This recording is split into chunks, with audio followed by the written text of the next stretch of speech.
श्रेय प्रधानमंत्री मोदी जी को जाता है, जिनके समय पे लिए गए निर्णय, त्वरित निर्णय, लोक कल्याणकारी निर्णय ने पूरी दुनिया के अंदर भारत की एक अलग ही छवि प्रस्तुत की है। स्वाभाविक रूप से जब हम लोग कोरोना कालखंड की बात करेंगे तो देश के हित में 135 करोड़ आबादी के हित में समय से लिए गए निर्णय के साथ ही गरीब कल्याण पैकेज,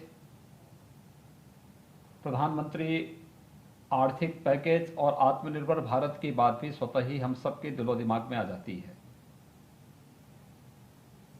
याद करिए पंडित दीनदयाल उपाध्याय जी के जीवन का वह वृतांत, जब वह जगतगुरु आदि शंकराचार्य की जीवनी को लिखते हैं तो उस समय वह उनके जीवन की एक घटना का उल्लेख करते हुए बहुत मानवीय संवेदना की बात सामने रखते हैं कि आखिर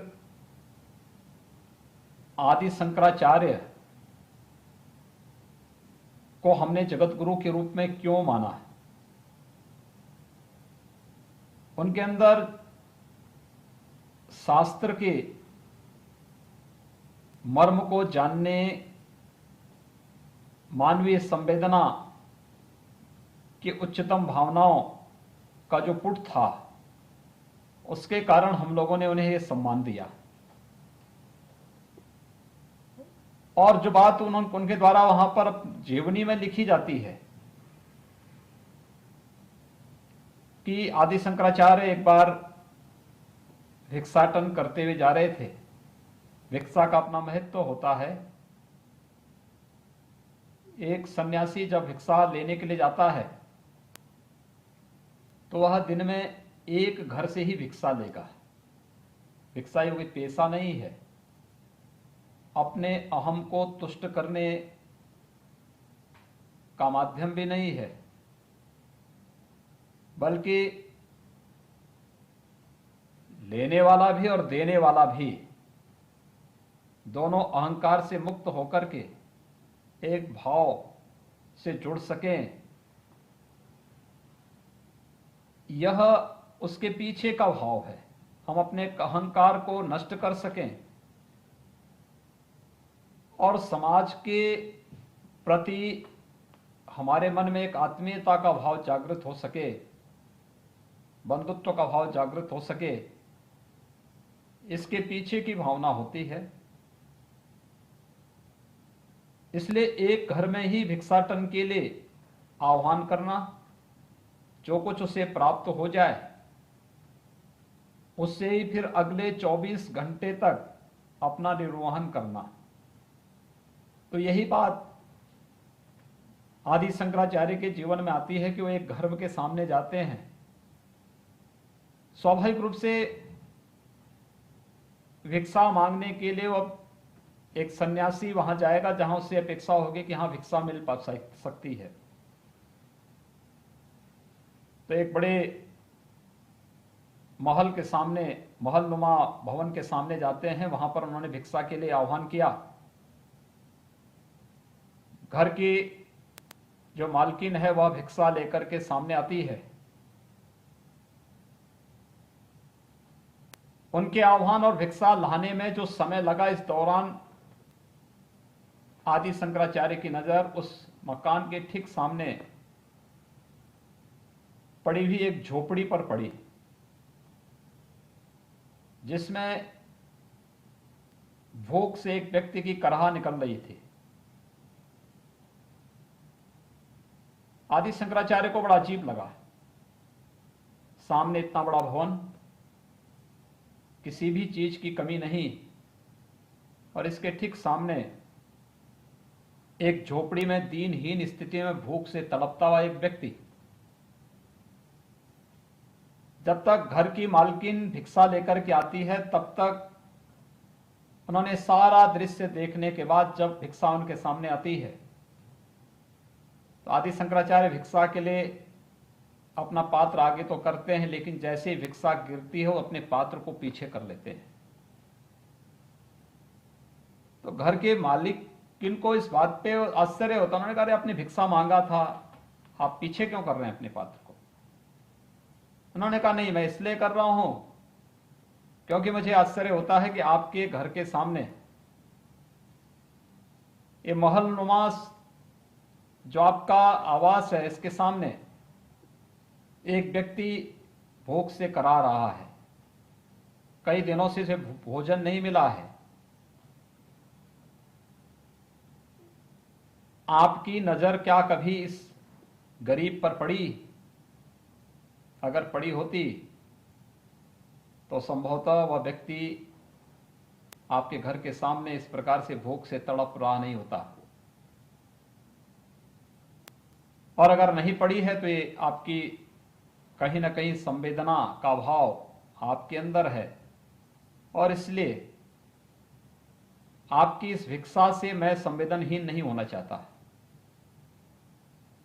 उन्होंने भिक्षा नहीं ग्रहण की, वहां से वो चले गए।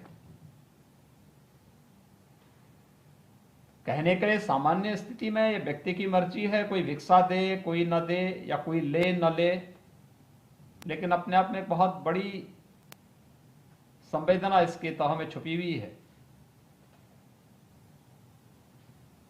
आदि शंकराचार्य को ये लगा कि अगर अपने घर के सामने बैठे हुए व्यक्ति या रह रहे व्यक्ति की पीड़ा इन्हें नहीं दिखती है, तो अगर मैं भी इनका अन्न खाऊंगा तो मैं भी ऐसे संवेदनहीन हो जाऊंगा। इसलिए उन्होंने भिक्षा ग्रहण नहीं की। मुझे लगता है ये संवेदना अगर समाज के प्रत्येक तबके में आ जाए, प्रत्येक नागरिक में आ जाए, कहीं गरीबी नहीं रहे, कहीं कोई अभाव नहीं रहेगा, कहीं कोई अराजकता नहीं रहेगी, कहीं कोई अव्यवस्था नहीं रहेगी।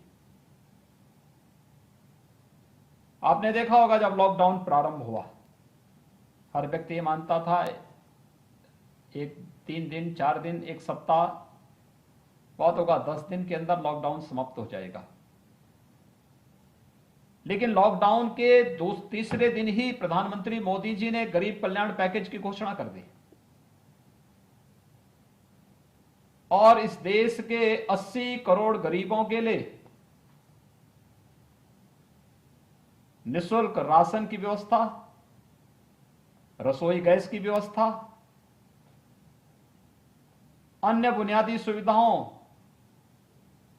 के लिए उन्होंने उस समय घोषणाएं की और उसको सफलतापूर्वक लागू भी किया। प्रधानमंत्री मोदी जी ने जो गरीब कल्याण पैकेज की घोषणा की, एक गरीब को फ्री में रसोई गैस मिलेगा, एक गरीब को फ्री में राशन मिलेगा, वृद्धजन को, विधवा महिलाओं को, दिव्यांगजनों को फ्री में पेंशन इनको एडवांस पेंशन की राशि इनकम उपलब्ध करवा देंगे, फ्री में उपचार की व्यवस्था करा देंगे। ये सारा कार्यक्रम एक व्यवस्थित तरीके से संपन्न हुआ।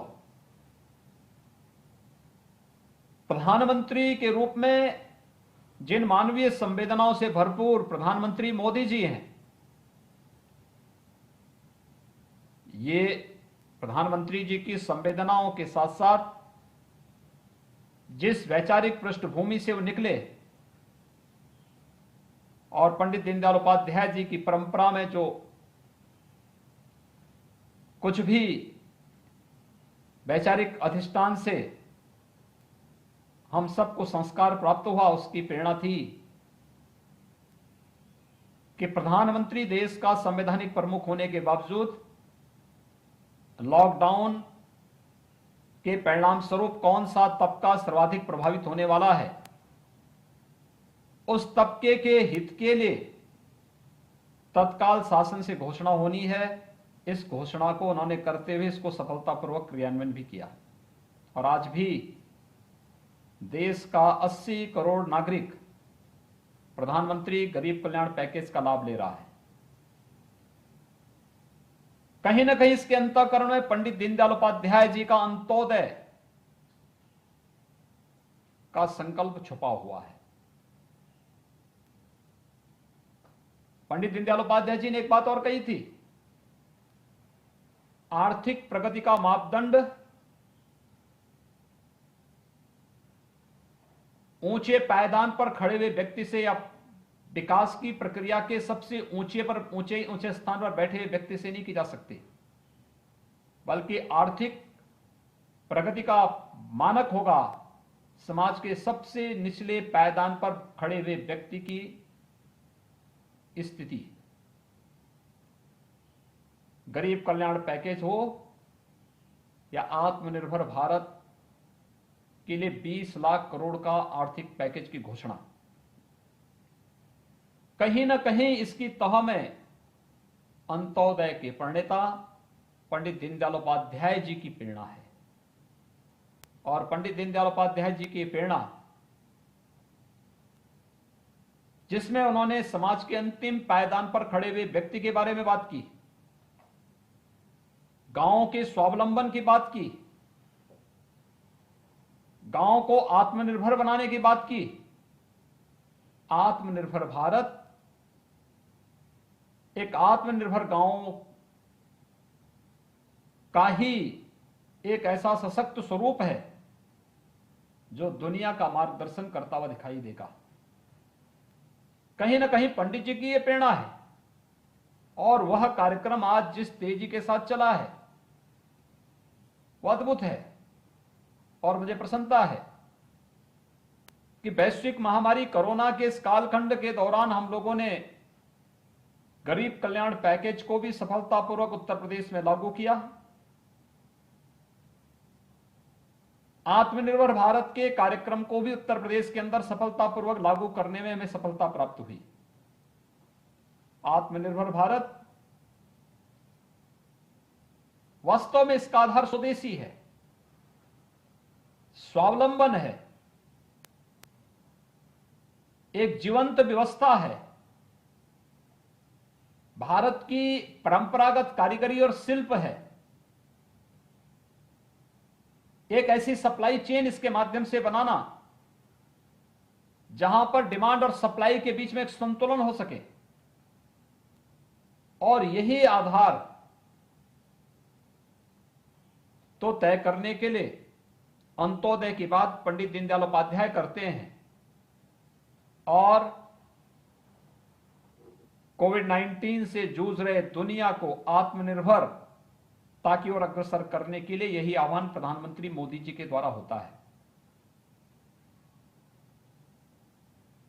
आत्मनिर्भर भारत का आधार हमारा गांव बनेगा, हमारा किसान बनेगा, हमारी परंपरागत शिल्प बनेगी, हमारा परंपरागत प्रोडक्ट बनेगा। और मुझे बताते हुए प्रसन्नता है कि उत्तर प्रदेश के अंदर हम लोगों ने प्रधानमंत्री मोदी जी की प्रेरणा से ऐसे अनेक कार्यक्रम प्रारंभ किए हैं विगत 3 वर्षों के दौरान, जो आत्मनिर्भर भारत के इस अभियान के हिस्से हैं। क्योंकि जब हम उत्तर प्रदेश की बात करते हैं, एक राज्य नहीं, ये भारत की कुल आबादी की 17% आबादी को अपने यहां जीवन यापन करने की सुरक्षा देता है, सुविधा भी देता है। भारत के कुल जीडीपी में जिसका योगदान 8% से अधिक है और जो भारत की तीसरी सबसे बड़ी अर्थव्यवस्था है। उत्तर प्रदेश देश का ऐसा राज्य जिसका 56% आबादी युवा है, कामकाजी है, अनंत संभावनाओं से भरपूर। देश की अंतरात्मा जिस राज्य में निवास करती है वही उत्तर प्रदेश, जहां राम पैदा हुए, जहां कृष्ण पैदा हुए, जहां पर शंकर की पावन नगरी, सबसे दुनिया की सबसे प्राचीन नगरी काशी स्थित है, जहां मां गंगा और यमुना का सानिध्य प्राप्त हुआ और उनका संगम जिस धरती पर हुआ, प्रधानमंत्री मोदी जी के कारण जिस उत्तर प्रदेश की प्रयागराज को और प्रयागराज कुंभ को यूनेस्को ने मानवता की अमूर्त सांस्कृतिक धरोहर के रूप में मान्यता देकर के वैश्विक स्तर पर उसको महत्व दिया हो, वह उत्तर प्रदेश पिछले 3 वर्षों के दौरान इस आत्मनिर्भर भारत का आधार बना है। याद करिए, जब हम लोगों ने उत्तर प्रदेश की स्थापना दिवस 24 जनवरी 2018 को एक जनपद एक उत्पाद की योजना प्रारंभ की। यह अपने परंपरागत कारीगरों को, हस्तशिल्पियों को उनकी पहचान देने का एक आधार है। 1 डिस्ट्रिक्ट 1 प्रोडक्ट की योजना।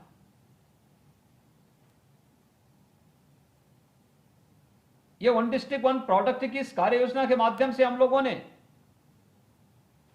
1 वर्ष में ही उत्तर प्रदेश के एक्सपोर्ट को कई गुना बढ़ाया है। एक्सपोर्ट बढ़ने का मतलब हम उत्तर प्रदेश के आर्थिक उन्नयन में योगदान दे रहे हैं, लेकिन साथ साथ रोजगार की संभावनाओं को भी उतनी गति के साथ आगे बढ़ा रहे हैं। लखनऊ की चिकन कारीगरी अपने अस्तित्व के लिए जूझ रही थी। आज सरकार ने उसे 1 डिस्ट्रिक्ट 1 प्रोडक्ट के साथ शामिल करके उसे वैश्विक मंच प्रदान करने का कार्य प्रदेश सरकार कर रही है। इसी प्रकार से मेरठ का स्पोर्ट्स आइटम, मुरादाबाद का ब्रॉस का आइटम, अलीगढ़ का हार्डवेयर का कार्य, कन्नौज का इत्र, पीलीभीत की बांसुरी, वाराणसी की साड़ियां, भदोई की कालीन, फिरोजाबाद का ग्लास का उद्योग, यानी ये हर जिले में कुछ ना कुछ है और ये आत्मनिर्भर भारत का आधार बनेगा। हर एक जिले में कुछ ना कुछ है। हम सौभाग्यशाली हैं, 75 जिले हैं, 75 जिले के लिए एक आइटम 1 डिस्ट्रिक्ट 1 प्रोडक्ट के आधार पर उसकी ब्रांडिंग, उसकी मैपिंग, उसकी मार्केटिंग, उसकी डिजाइनिंग, इन सब के लिए सरकार सहयोग कर रही है। दूसरा, उत्तर प्रदेश स्थापना दिवस के दूसरे आयोजन में 2019 में हम लोगों ने विश्वकर्मा श्रम सम्मान की योजना प्रारंभ की। यह हमारे गांव का वे परंपरागत कारीगर, राजमिस्त्री, कारपेंटर, गांव का नाऊ, गांव का मोची, गांव का हलवाई, गांव से जुड़ा हुआ हर व्यक्ति जो बहुत बड़ा योगदान देता है एक गांधी जी के ग्राम स्वराज की परिकल्पना को साकार करने के लिए। बदहाल स्थिति में था, कोई पुरसा हाल नहीं था। उसकी आवाज को आवाज देने के लिए सरकार ने विश्वकर्मा श्रम सम्मान की योजना प्रारंभ की। माटी कला बोर्ड के माध्यम से कुम्हारों के जीवन में व्यापक परिवर्तन लाने का कार्यक्रम। ये सभी कार्यक्रम ऐसे थे जो एक आत्मनिर्भर गांव की परिकल्पना को साकार कर सकता है। इसके लिए उनकी ट्रेनिंग, उन्हें टोल किट उपलब्ध कराना और फिर प्रधानमंत्री मुद्रा योजना के माध्यम से उन्हें बैंकों के साथ जोड़ करके लोन की सुविधा उपलब्ध करवाने की कार्रवाई को आगे बढ़ाना। मुझे बताते हुए प्रसन्नता है कि हमने कोरोना कालखंड के दौरान 20,000 से अधिक ऐसे लोगों को बैंकों से लोन उपलब्ध कराने का कार्य किया। उत्तर प्रदेश देश के अंदर कुल 6 करोड़ एमएसएमई हैं और उस 6 करोड़ एमएसएमई में अकेले उत्तर प्रदेश में 90 लाख से अधिक है। आप अनुमान कर सकते हैं कितना हम लोग, कितनी पोटेंशियल है उत्तर प्रदेश में। 90 लाख एमएसएमई का एक जाल उत्तर प्रदेश के अंदर फैला हुआ है। गांव गांव में, कस्बे कस्बे में एकदम नयापन आपको देखने को मिल सकता, उसको ढूंढने की आवश्यकता थी। और मुझे बताते हुए प्रसन्नता है, प्रधानमंत्री आत्मनिर्भर पैकेज के अंतर्गत हम लोगों ने उत्तर प्रदेश के अंदर पहले चरण में 10,000 करोड़ रुपए से अधिक का ऋण 4,32,000 से अधिक अपने एमएसएमई यूनिट को उपलब्ध करवाया है। क्योंकि बंदी के दौरान, लॉकडाउन के दौरान उनको पूंजी की कमी उनके सामने महसूस हो रही थी। इस कमी को पूरा करने का कार्य उत्तर प्रदेश सरकार ने बैंकों के साथ मिलकर के अब तक संपन्न किया है। साथ ही साथ हमारे यहां रोजगार सृजन के लिए भी अनेक उद्योग क्रियाशील थे। लॉकडाउन के दौरान पूंजी का अभाव हुआ, रोजगार और स्वरोजगार के साथ जोड़ने के लिए कोई अपना स्टार्टअप स्थापित करना चाहता है, कोई एमएसएमई बंद हो गया था, नहीं चालू कर पाया था, इन सब के लिए भी 13,000 करोड़ रुपए से अधिक का ऋण अब तक हम बैंकों के माध्यम से उत्तर प्रदेश के युवाओं को उपलब्ध करवा चुके हैं। प्रदेश में मनरेगा के माध्यम से, कृषि इंफ्रास्ट्रक्चर के माध्यम से भी, बड़े बड़े हाईवे, एक्सप्रेसवे और अन्य कार्यों के माध्यम से भी, सिंचाई की बड़ी बड़ी परियोजनाओं के माध्यम से भी प्रदेश के अंदर रोजगार सृजन का एक रिकॉर्ड हमने स्थापित किया है। एक बड़े कार्यक्रम को हम लोगों ने आगे बढ़ाने का कार्य किया है। और मुझे लगता है यह आजादी के बाद का सबसे बड़ा अभियान है, बहुत बड़ा अभियान है। इस अभियान की आधारशिला आत्मनिर्भर भारत है। यह आत्मनिर्भर भारत का आधार ये अभियान है, ये कार्यक्रम है। इन कार्यक्रमों को हम एक जोड़ करके आगे बढ़ाने का निरंतर प्रयास कर रहे हैं। और यही कारण है कि 40 लाख से अधिक प्रवासी कामगार और श्रमिक उत्तर प्रदेश में आए। आज उनके लिए प्रदेश में कार्य की कमी नहीं। हमने उसको सुरक्षा भी दी, हमने उसको रोजगार भी देने का कार्य किया। और अगर कोई स्वतः रोजगार के साथ जुड़ना चाहता है तो बैंकों के साथ जोड़ करके हम उसे इसका पार्ट बना रहे हैं, इसका अभियान का हिस्सा बना रहे हैं। वास्तव में आत्मनिर्भर भारत ही एक समृद्ध और सशक्त भारत का आधार बनने वाला है। और प्रधानमंत्री मोदी जी ने इसी परिकल्पना को साकार करने के लिए पूरे देशवासियों का यह आह्वान किया है कि हम आत्मनिर्भर भारत के साथ जुड़ें।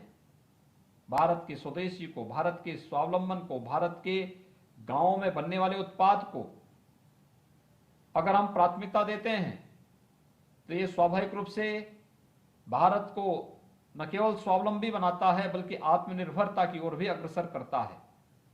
और यही तो पंडित दीनदयाल उपाध्याय जी ने कहा था, जब गांव में बनने वाला उत्पाद को मार्केट मिलने लग जाएगी तो रोजगार का सृजन भी होगा, साथ साथ लोगों को सस्ता टिकाऊ माल भी मिलेगा, प्रोडक्ट भी मिलेगा, एक विश्वसनीयता भी बनी रहेगी। और यही विश्वसनीयता आज इस पूरे कार्यक्रम का आधार है। मुझे बहुत प्रसन्नता है कि भारतीय जनता पार्टी ने पहले आदरणीय प्रधानमंत्री जी के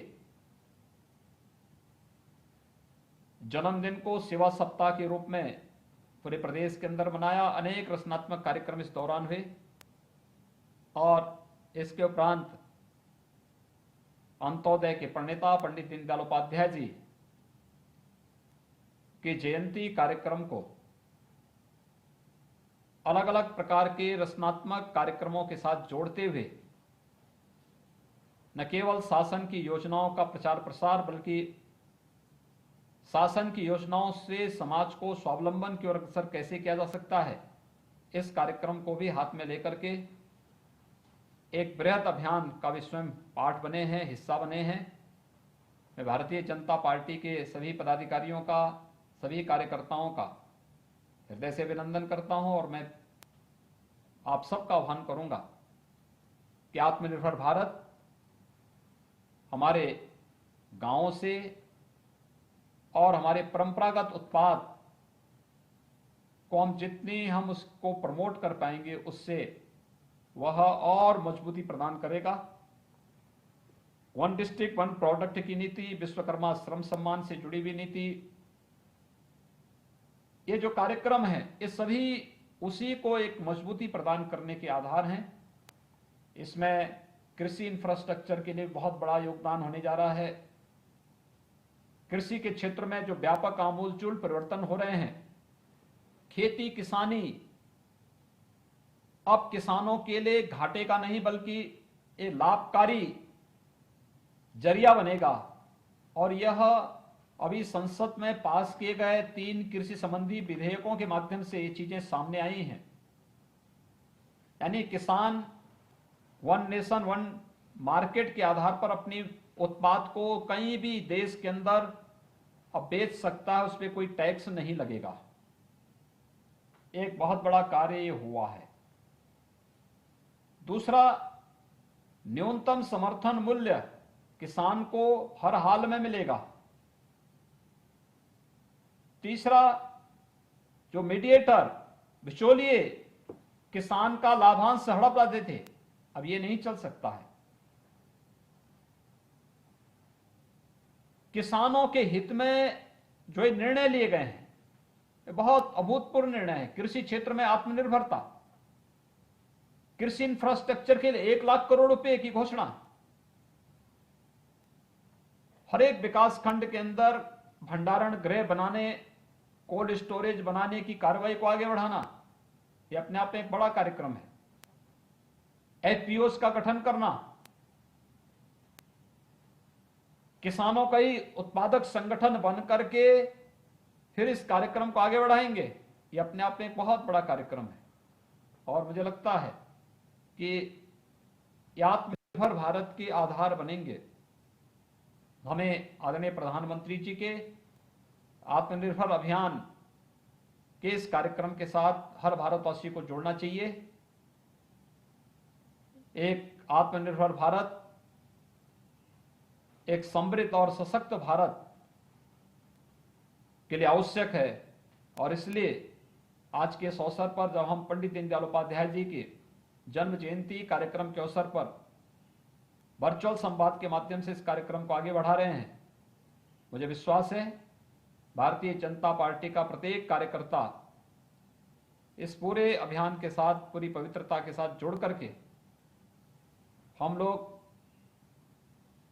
आम जनमानस के सामने